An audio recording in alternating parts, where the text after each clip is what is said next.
747. Yes.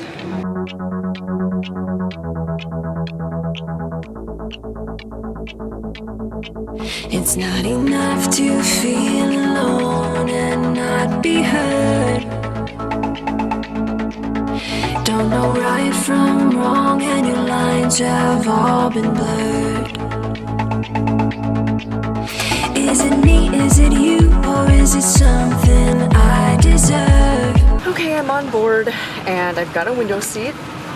No one is sitting next to me, and guess what? This is my first time flying on an A380. It's awesome. I still prefer Boeing, like the 747, but maybe they'll let me go upstairs and check it out. This is a big aircraft.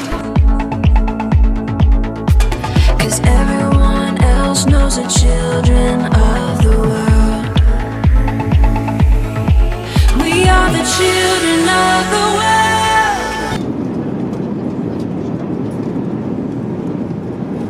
Well, I just had meal service. It was bibimbap. Wasn't bad. It's a lot nicer than domestic meals on this airline. So, red wine, cheers. And I'm honestly gonna sleep after this and rest my skin. See how it looks. Look at that. Forehead. I can't even eat anymore, but the bibimbap. We're going up, up, up.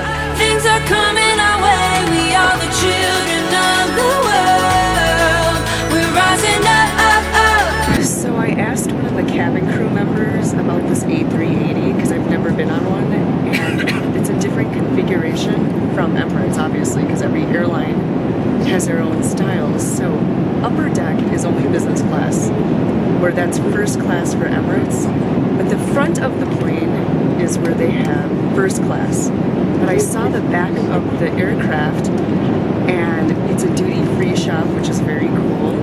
I took a quick video because I'm not really supposed to. And then there's a stairwell that leads up to the business class lounge, and this, you know, where the cabin is. So it's got like a little common area in the back, I guess. That's what the cabin crew told me, but it's time for a snack. Spicy ramen noodles. Let's try this. I've had a huge sodium intake today.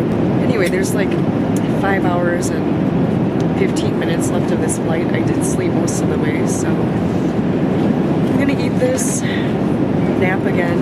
They'll probably have a breakfast meal service because we arrive around noon. It's a brand new day. Whoa, whoa, whoa, whoa,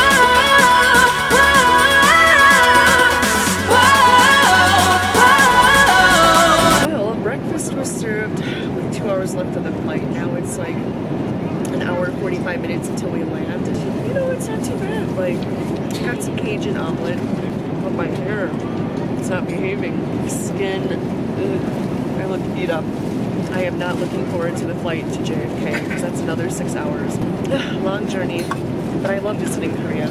Korean Air has been awesome. I had a bad experience only with them once back in Christmas 2014. The flight attendants are actually like much younger than the American carriers. Back to my meal, and I'll see you later.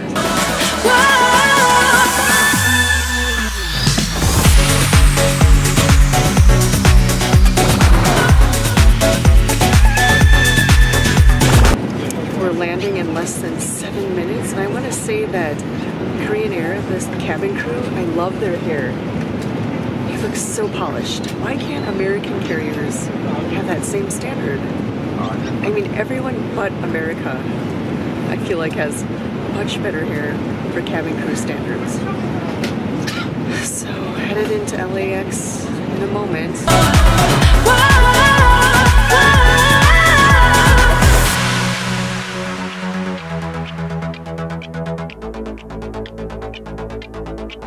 You know I played my part to a point where I was done. Now I fold my cards, game's done, and you had your fun. Well, I'm at LAX. Whew. It's like 9:30.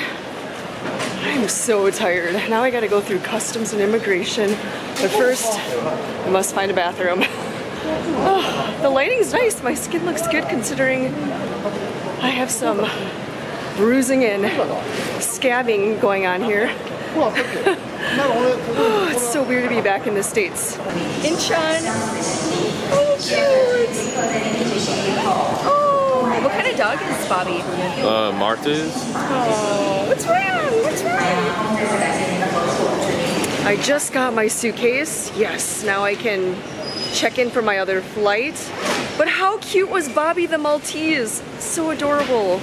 Oh my gosh, it was a little puppy. And did you know that luggage carts at LAX are free? Like at JFK, they charge you $5. And the way you can get around that is you go upstairs to like departures and take one of them that are like lying around and then go all the way downstairs to pick up your suitcase. Because why pay for it when there's a bunch free hanging around upstairs? So I think they should all be free. Even at MSP, my favorite airport in the US, they even charge $5, which I'm kind of surprised about. Get out of the West Coast and head back east, and when I arrive, it's gonna be like 9 p.m. It's a long day. Okay, I'm at LAX. It's around 12:20. My skin is super dehydrated. Need to hydrate. And since it's California, it's always rosé season. It's actually going to be fun this time because I have time to be at the club for a little bit, but 6 more hours to get to JFK. I just ordered a bunch of food downstairs at Barney's Beanery. So my Priority Pass gave me a $28 meal voucher, which is great. So free food, drinks at the lounge. But you know what? Since I went to Korea, I was there to meet up with my friend Khalifa. We got into a fight, and it's not because we don't get along. It's just that we travel very differently, and our travel priorities are different because we like different things. Like, I like experiences. He likes to relax often, and I get that he doesn't do that in his culture. But you know what? Today marks our 7-year friendship anniversary when we met in New York at the Waldorf Astoria, October 9th, at someone's birthday party. And so we've known each other for 7 years, and we've gone through so much. So at the end of the day, I know he's one of the closest people in my life. And so I want to like highlight something that I wanted to show him that I forgot to show him when we were in Busan. So I got this letter from Chase back in 2014, April 25th. He and I actually opened a bank account together so that he could have a little more US status at the time since he doesn't have a social security number. So Khalifa and I opened this bank account together like in the spring of 2014, like March. So April 25th, 2014, they sent me this letter stating that they need to close our bank account by June 24th, 2014. I thought it was a little bit discriminatory. Basically, Khalifa has diplomatic status on his passport, and the thing is, like, I guess I breached some sort of policy, Patriots Act is what they called it.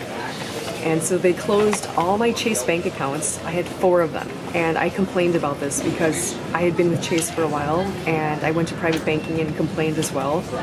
And I don't know, it's so weird. We have this history together, and the fact that this happened made me really mad because he's from the Middle East, and they pretty much discriminated us from having a private bank account together. I think the person who opened the account should have known what to tell us or not because of his status from Qatar.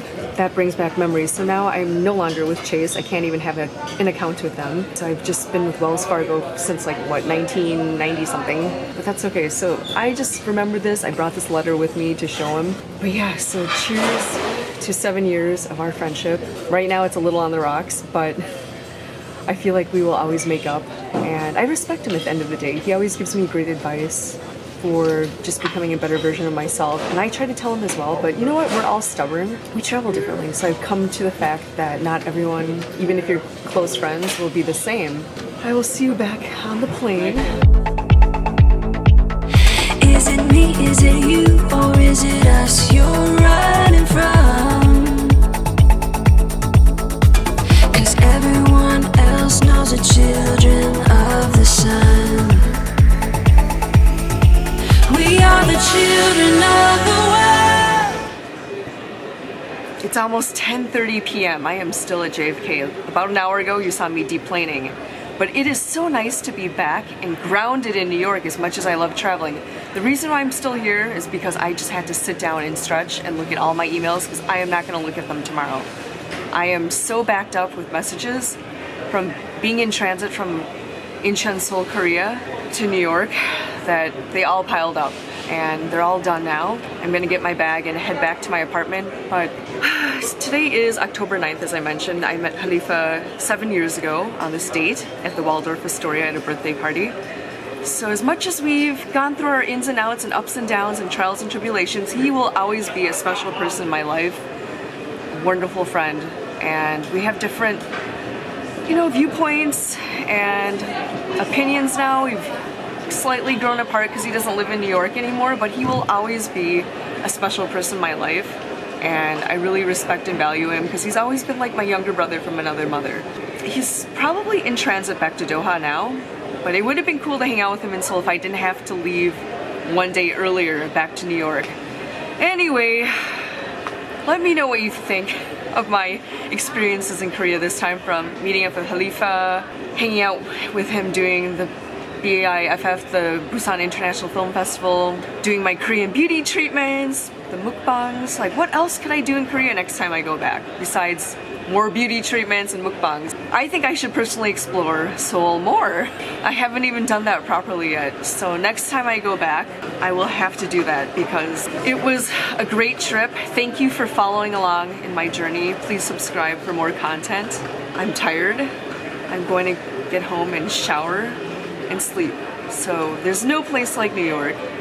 And this weekend I'm going to try to see my mother in Minnesota. But hey, let's check out my skin. Well, I'll give you progress on that later. Good night. We are the children of the